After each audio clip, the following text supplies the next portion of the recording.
So recently, the last episode of what I'm calling the first season of Gunpowder and Glass, the Worlds Outnumber actual play series I was doing on the channel, just wrapped up. And I thought it'd be fun to do a post-mortem talking about all the things that went well and my thoughts on the things that failed. And thankfully, unlike my last AP, I actually remembered to record my own audio, so you can go and watch this AP. I first want to give a huge shout out to all my players who did an amazing job with this weird concept, brought their all, and basically did a flawless job playing their characters. They were so much fun to play with, and I had an absolute blast at the table. And I'd also like to thank my editor Carlos, who did a fantastic job taking over after the first episode, because I had to do a lot of organizing work here in Canada with the crazy political climate we've had these, last year or so. And so while I was busy doing all that sort of stuff and trying to do other YouTube videos and work and everything else, he did a fantastic job taking over and putting out much higher production editing than I was doing anyway, so huge shout out to Carlos for that. And I'd also be remiss to not thank the fantastic artists who did some really, really great art for the show. There's Sean Thurlow, who did all the city art that just looks absolutely gorgeous. There's Froghand for the character art, and Strega Wolf for the Vander art. So to kick things off, I do want to give the warning that this is going to be a pretty negative video. However, I do want to make it clear that this is just how my brain works. It's about, self-improvement. It's constructive criticism. This is not some sort of sad, sobbing kind of bitter YouTuber video. It's more just, I like to break things down, look at what happened, and from there we can just improve. And then also people who are looking at doing their own actual plays or doing, similar projects to this might be able to learn from where I messed up. And I'm also going to sprinkle in some positive things because overall I do think this was a success and I did have a lot of fun doing it. And let's just be honest, it's just a series of me playing and having a great time with my friends. It's, not some auteur indie film that, cost me my marriage and all my friends and my house and everything else just to get it made and, years of my life and blood. It's not that big of a deal in the grand scheme of things. It's more just being a bit more candid about some of the behind-the-scenes production, that sort of stuff, that I thought people would find interesting. So with all that out of the way, let's just dive in. For those of you who are not aware of the AP, if you haven't seen it, I'll explain the premise really quickly. Essentially, the players are what are called Vanders, which are kind of a mix of monster hunters, paranormal investigators, hired mercenaries, and rangers, and their backgrounds and expertises as people before they became Vanders kind of determines what kind of work they would be interested in, what kind of work they would go for, and also the kind of stories that we would tell at the table. Some are more diplomatic, some are more morally gray, others are full-on martial experts, and we just follow these smaller scope stories. I've always been a fan of anthologies, and I also find worlds feel more real when the characters are, important, competent. They are the, main hero or protagonist of their own story, but are not necessarily, the most important person in the world. They might be somebody that is well known. They might be somebody who has a lot of respect from the community or people around or whatever, but I'm less interested in the save the world, kill the giant demon lord kind of storyline where it's the sort of very MCU main character kind of stuff in that regard. I'm not against it. I still, partake in that sort of stuff. I've had campaigns. I will have future campaigns and that stuff. But my general baseline is that I find things more interesting when there's a more grounded level and the world feels more real when, you're not the most important person ever. You are just another very competent person in a sea of competent people. And also incompetent people, of course. I mean, if you fucking looked around. And for most of the season, these were one-on-one games where we followed characters in a region called Purian, which is a land that is divided up by rivaling city-states, and we follow more action-packed stories, investigation stories, horror stories, and that kind of thing. But I'm not going to spoil any of the stories because I don't think it's really relevant right now, and it's not really what I want to talk about in terms of things to improve on. Though that is a thing to improve on, but I'll get to that in a bit. You'll see what I mean. Essentially, I'm saying this will be spoiler-free. So, I think I'm a really good GM. Both online and in real life, I am very good at running games. I am very good at pacing. I am very good at bouncing off my players, running with what they throw at me, having a really good time, being a fan of my players while still giving them challenges, and overall having everybody leave the table having had a good time, I would say 99% of the time. I'm a solid jobber GM. I consistently have people who sign up for my games who fill up those games on my Discord, and in real life, I have, my friends who really enjoy playing with me. I have no issue finding people who want to come back to games that they've been in, and I have a lot of people who are very excited when they get to be in a game of mine. It's one of the reasons why I have no real issues giving advice on the channel, because it is both solid advice, in my opinion, even in a white box scenario, but I also materially see what I'm telling you actually work in positive ways in real life at my tables all the time. So I just try and give what I think works for me, because I think overall GMing has worked out very well for me in my sort of D&D hobby career. However, I do not think I am a very good actual play GM. I think one thing that is my biggest flaw is that I am not the best at immersing myself fully in the theatrics and performative nature that you really need to go all in on to sell a really good show. And I do think that people who are in my games, who are invested already because they have their characters, they're ready to play, they know me as a person, so they already have all those things working for them, they are all super good to go, and they are excited. You can see it in the players, how much fun they're having and how much they're, ready to go. You don't have that same sort of thing with somebody who does not know you, and you kind of need to have a lot more of that sort of very kind of bombastic and just, entertaining way of conducting yourself basically out of the gate, because for the most part, like, you can see it in the metrics of basically most videos. You have about 30 seconds to hook people, and then you lose usually about 40 to 70%, maybe more if it's just really bad starting off. I do think also that I am just more reserved in online games due to the lack of natural feeling, the more, stilted kind of things of talking over each other, which is less of an issue with one-on-one games, obviously, because there's nobody else that's going to talk over you, but there are less of those vibes that you can get from sort of bouncing off of each other when you are at the table, and I do think that I am sort of held back a bit by that. I'm not going to say that's even more than 5% of any of the issues here, in my opinion, as part of the performance GM aspect. But it's just compared to me in real life at the table, where after usually about the 30 to 90 minute mark, my ass is not in that chair for basically the rest of the game. My ADHD butt is ricocheting just right off of it, and just getting super pumped, excited, and hyped, and just really doing stuff, and just getting super immersed and super involved in the game directly in front of me. So for me, that is something I am going to try and work on for the next AP. That is something that, I do want to find the line, because I think also what sort of is a thing that is, sort of conscious in the back of my head is I really hate fake YouTuber energy. And I don't think it'd be me faking it to be sort of excited and doing those sort of things. I am excited. It's a lot of times I think I'm just focusing in, I'm fucking locking in on what I'm doing. And I think that can, sort of cut off some of the brain space to be a little bit more entertaining or performative for the camera. But I do really hate that very obnoxious fake YouTuber energy where it's trying way too hard to, really grab you. You see all the time on YouTube shorts or just a lot of YouTube videos where that sort of vibe is just really grating, and I think people can pick up on it. So I guess you gotta find the line between that far end, that's way too far, and being so reserved that it's bland and not very interesting to watch unless you're already committed to whatever you're watching. If you're already into Worlds Outnumber or The World or Actual Play or my content or whatever it is. Now, obviously, I'm not matching myself to the platinum tiers in this hobby like Brandley Mulligan, who is not only a prodigy of performance and entertainment, but also literally has I think over 15 years, I think about over 15 years in improv comedy alone, let alone all the years of D&D that he's done, that sort of stuff. And so, that's crazy. Nobody should be comparing themselves to that unless you are on that level of, being an entertainer. So, to be clear, I'm not trying to be oh, I'm going to get there someday. That's not all where I'm heading.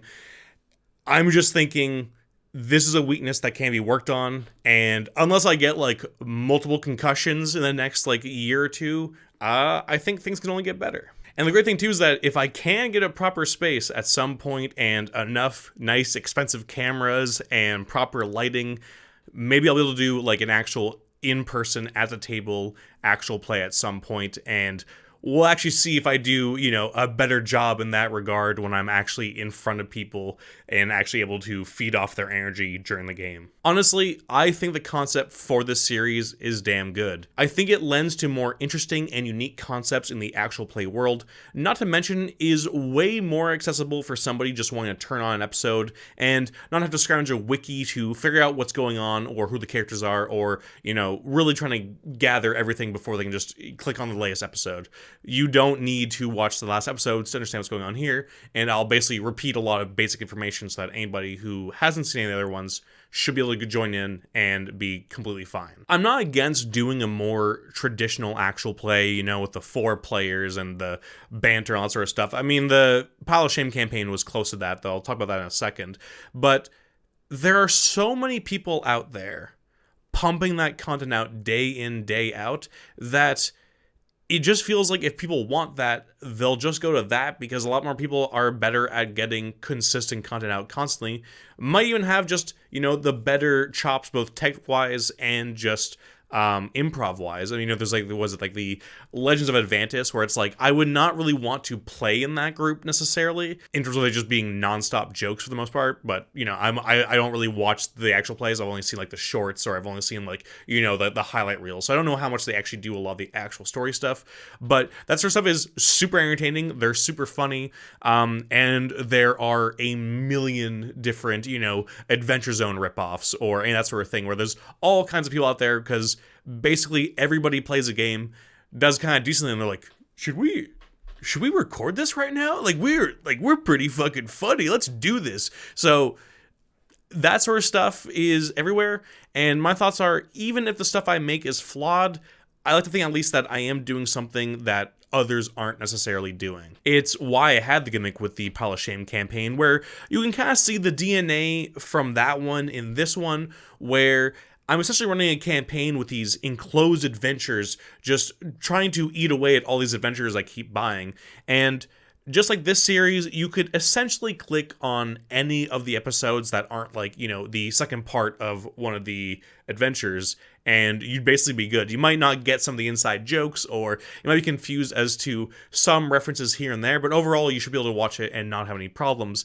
And I was doing that at the time because I was trying to emulate the older pulp stories, Conan, where a lot of times a short story just starts with him being chased through a city or going down into a temple or whatever, where it's I just want to cut straight to the action, not sort of faff about with a bunch of stuff that people are just sort of getting their eyes glazed over as we sort of just fuck around for a bit in town, buying shovels or something, and just get straight into the action. So that was the same sort of thing with that, of just trying to make it as entertaining as possible in the lowest amount of time possible to get to the good content, basically. And there's also, running Martin through the Temple of Elemental Evil all by himself, just to see, basically how long can he last going through this really hostile territory, dealing with this huge dungeon. I should do a review on that at some point, just because that dungeon is a fucking mess.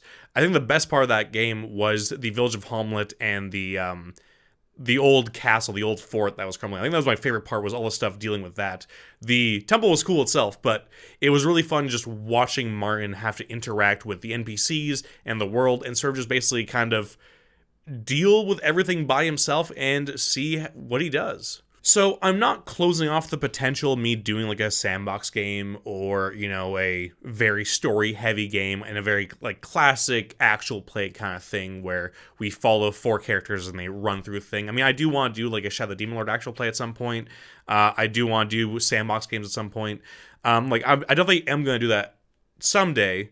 But a lot of times I just want to see, I want to try something weird and conceptual that you might not get elsewhere, and see what sticks, see what doesn't, and just kind of have fun with it. However, that does come with its drawbacks, and that's the thing with this, is that there were things that were meant to be strengths that also kind of became weaknesses. So, the reason I said before that I started with the anthology series was so that you could jump in at any episode and basically not have to worry about watching, 8 hours backwards of content just to get what's going on here that seems kind of cool to you. And the reason why all the episodes except for the last one are solo is that if you're part of this hobby, you know how much work it is to get 3 to 4 adults together for a game, let alone people in different time zones. So it was one of those things where it was meant to be just to make my scheduling life easier. I also really enjoy one-on-one games. I like the intimacy of them. I also like seeing the flow of it. They go so much faster because you kind of cut out a lot of that, really fun stuff in a group game of the sort of side chatter and debates and everything. And you kind of just get to see one person sort of deal with whatever the hell you're throwing at them. And so I still think those are great reasons, and I do stand by them.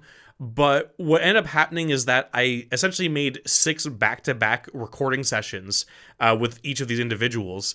And then I had to write every one of their stories because they're all in different stories. They're all different characters. They're all doing different things. And so I have completely detached different ideas that to throw out for all of them. And normally I actually don't think that would be that much of an issue. I think if I'm just playing with friends, it's not too much work to just put some stuff together, improv with them, have a good time, and I could probably do that day in, day out, or, week in, week out, and just have a good time just fucking around with my friends. However, with this, I had to keep track of lore, events, and also just write decent adventures that are actually intriguing and fun to watch, and also actually are pertinent and actually work for the characters and their interests and motivations and all that sort of stuff. So that was a bit of a taller order than I expected. Now, I'm not going to break down the different stories. I'm not going to analyze them here or anything like that. I think that's going deeper into what I really want to talk about. I might make a Patreon exclusive video doing that if there's interest from the patrons that, want to see me sort of analyze those different stories. So I'm overall happy with them. But looking back, there's several of them I kind of wish I wasn't so burnt out when I was writing them. I kind of wish that, I could go back and do those rewrites. I'm not somebody who holds on to regret or holds on to, if only I could have done this one thing. What's done is done, and I think overall things worked out. It's just that, it's like any project you do. It's, you run adventures that aren't even for a thing like this, and you might look back and be like, damn, I really wish, at the end of that session I had done this instead, or had, written this part, or I thought of that character, or the motivation for one of the players. So it's just one of those things more than anything else. It's nothing too deep of oh no, if only I could go back. And I think going down into those weeds does start to go into that territory I really don't want to go into with this video, where it's basically unproductive and you can't really, not sound whiny as fuck saying all the things you wish you had done.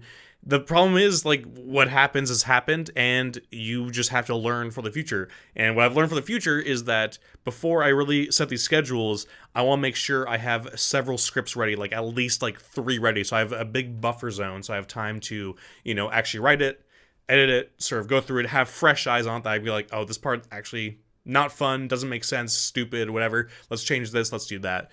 And so just have a bit more time for me to sort of make those ideas a little bit better. Editing Alex here. I just really want to quickly say that I keep calling them scripts in this section for some reason. What I'm talking about are just the adventures I wrote for my groups. There's no script or anything that I'm giving to the players or myself for this. It's purely just the skeleton of the adventure I'm running for those games, just in case there was any confusion as to why I kept using the term script. I just misspoke because I'm a dumbass. Anyway, back to the video. And so I already have a few, skeleton script ideas. I have sort of the not fleshed out ones, but, these sort of general stories and concepts that I want to do. The favorite one I have the bones for are for Bernard's character, Corwin, the young, inexperienced Vander in the first episode. And this sort of story, I have an idea of him going into a very dangerous territory where he needs to deal with a very sensitive lycanthrope issue while this shadow conflict between 2 city-states under the guise of a out-of-control cartel war takes place all around him, and just sort of have, a lot of different ideas for how that could play out, and the different faction play, and the hazards, and just a sort of vibe of how that will actually work. And so I have that one, and I have a few other ones, but they still need a lot more fleshing out before I get to the point of asking my players to, put aside part of their weekend for me. So that's down the road, and that is something I've definitely learned for this time, that I'm not as fast or as good of a writer as I think I am, and them's the breaks. If you are somebody who wants to produce something like this, or a similar kind of, actual play, when you're writing your own one-shots, or, your shorter arcs, definitely just get that stuff fleshed out ahead of time. You don't need to think of every detail or anything like that. Just make sure you have, a few sessions planned out, have your next session ready, maybe have the session after that ready, and then maybe have the third one, half-baked at least, where you kind of know what you're going to do with it, or know where it's going, depending on how open or sandboxy your game is. If you're doing a sandbox thing, then you don't really have this problem to worry about overall. And just that will help, just so in case you're not too burnt out trying to write when, you're dealing with your job, dealing with, relationships, people, other hobbies, whatever you're doing. So just plan ahead, I guess, basically is what I'm saying. So going into the YouTube side of things, I just straight up suck at making good thumbnails. Like, it's just an art that eludes me more often than it does not. Sometimes I have a really clear idea of what kind of thumbnail I want to make, and then other times I just make the straight up worst shit ever that I look back on and go, why did I make it look like that? And I don't always know how to actually fix it. It's just part of the game where I'm like, I'll just go back and change it when I get a good idea for it eventually. So that's a pretty bad way to do it. That's a pretty bad way to run your thumbnails. I honestly thought that Strega Wolf's art alone would be intriguing and captivating enough to make people want to click, and that was just absolutely not the case whatsoever. Which is no shade on them. The art slaps. I love it. I just think me throwing it out there sans any context just does not work. Are the new thumbnails any better? I don't know. But they have the character art on them, and they give a bit more of the vibe, and I think they are a little bit more readable as to what you're clicking on. So if you are doing your own APs, I think coming out of the gate with a solid thumbnail is way more important than you realize. So take your time, work on a good one, or if you have, multiple different ideas of ways to go about it, YouTube has a feature where you can test up to 3 thumbnails. Take advantage of that feature. It can be very useful if you have several good ideas and don't know which one is the best one, because you can literally find out from A/B testing with YouTube. I just really want to push that point for people who are looking to do, YouTube actual plays, because what ends up happening with YouTube, from what we know, is that if you do make a really shitty thumbnail that people don't want to click on, it's not just, once you fix it, it'll come back and it'll work. That can happen. I mean, you sometimes get weird things where like a video from like 3 years ago that got no views for some reason just gets pushed and just skyrockets, and that can happen. But basically, the moment you put it out, if people aren't going to it, especially regular viewers, it just dies in the water and just totally tanks it. And the more that happens, the more YouTube goes, your subscribers and also other people interested in these hobbies don't want to click on your videos. And so they stop showing them, which is what it is. But if you are somebody who is serious or does really want to try and get more people to see what you're doing, it's just part of the game, and that's all there is to it. Anyway, I have a lot more issues, but I don't really want to belabor or overstay, because I think the ones mentioned here are good to discuss, and I think we can easily stray into unfocused negativity that, I don't know, all annoying creators are about their own work.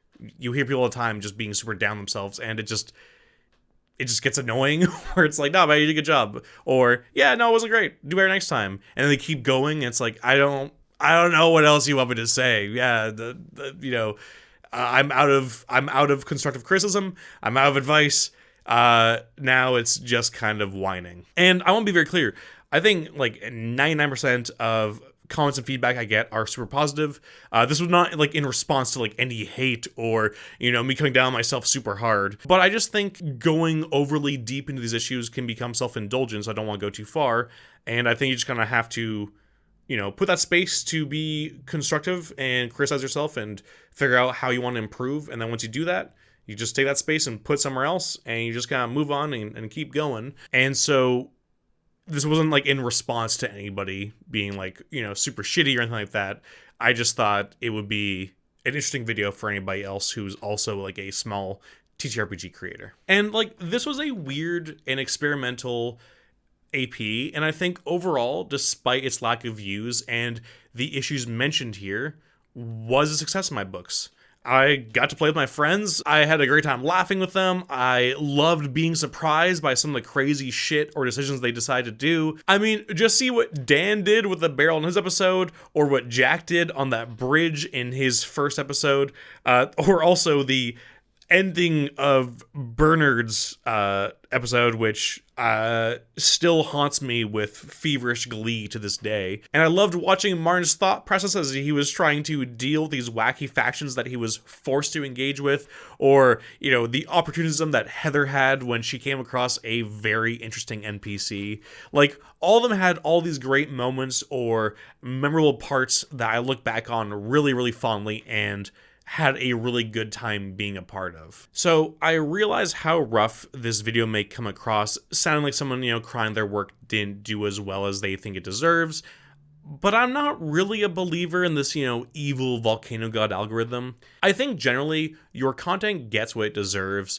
and I think every shortcoming and mistake are not only all things that can be learned from and improved upon, but in this case rest solely with me. So if I actually take those lessons, it actually makes me really excited to do the next project like this, and how much better it's going to be with the lessons learned from this project. The last negative thing I'll say for the video is that these 7 episodes were incredibly expensive to make.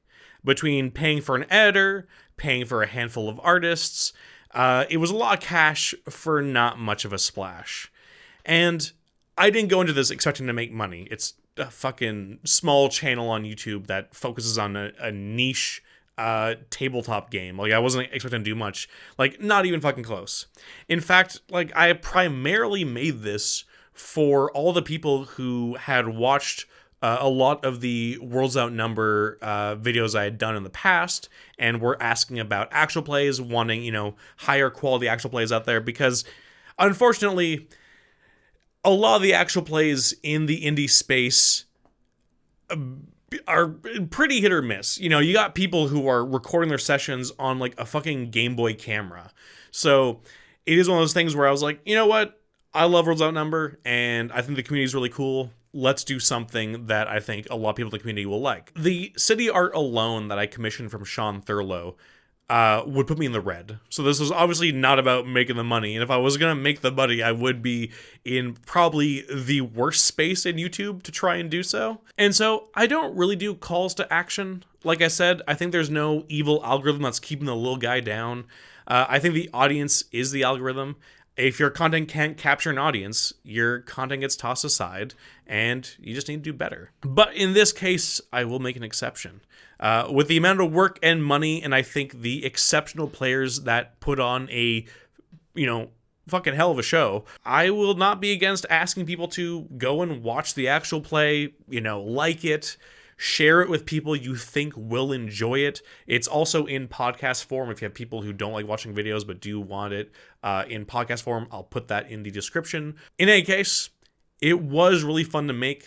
I learned a lot, and I am proud of it overall, and I'm just looking forward to the next big project where I get to play silly games with my friends and see what antics and amazing moments come from that. Anyway, huge thank you to my patrons for all their support. That keeps me going. I really appreciate you guys. If you become a patron, you get videos a day early, get to vote on polls, access to a secret Discord channel, and I may very rarely start posting Patreon exclusive content, such as the original DCC versions of Pyrian that I record with Dan and Martin back before I even had a YouTube channel like 5 years ago. I'm not committing to that though, so if you are signing up to the Patreon in the hopes of that being there when you show up, I cannot promise you that. I've looked back at those old streams, and again, probably just looking at myself here, there's some things where I'm like, whoo. I definitely think this actual play was an improvement over those live streams. But I do have the VODs, and so I might make those available to the patrons if that is something that, you know, people really want. And also if I can make sure I can actually find it, because it is still actually in my old PC that's not even hooked up. So I should probably try and save that before, you know, corruption sets in. Anyway, I hope that everybody in these very strange times take care of themselves. I hope you stay safe, and I'll see you next time.